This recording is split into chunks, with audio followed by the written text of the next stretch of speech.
And what happens when the right man for a monumental task simply doesn't want the job? History is filled with figures who shy away from power, only to be thrust into the spotlight by circumstance. Think of Cincinnatus, the Roman farmer called to be dictator, or George Washington, hesitant to become the first American president. A similar story played out in the late 18th century.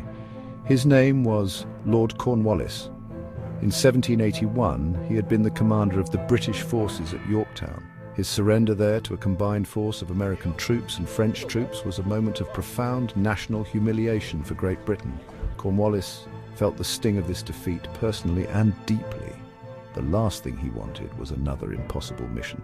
The call, however, came. The British government, led by Prime Minister William Pitt the Younger, had a problem. That problem was India. The East India Company, the commercial entity that effectively ruled vast swathes of the subcontinent, was in chaos. He initially turned down the offer of becoming the Governor-General of Bengal. He saw the Indian appointment not as an opportunity for glory, but as a poisoned chalice. The position of Governor-General of India was not the glittering prize one might imagine. The East India Company had started as a trading venture. It had morphed into a powerful quasi-governmental body. Its employees, far from the watchful eyes of London, had become notorious for their greed.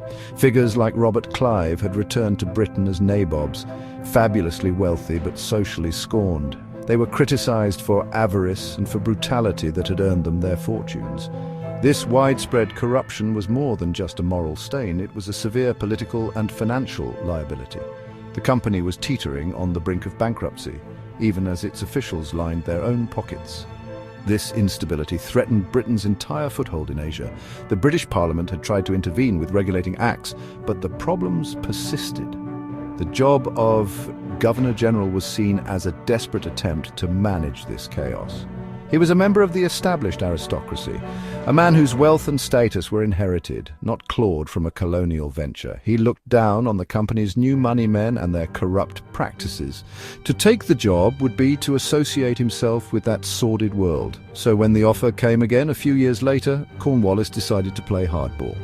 He drew up a list of non-negotiable demands.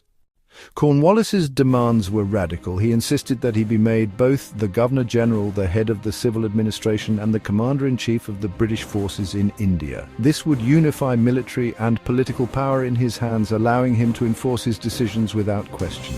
Cornwallis also demanded the power to overrule his own council. Many councillors had deep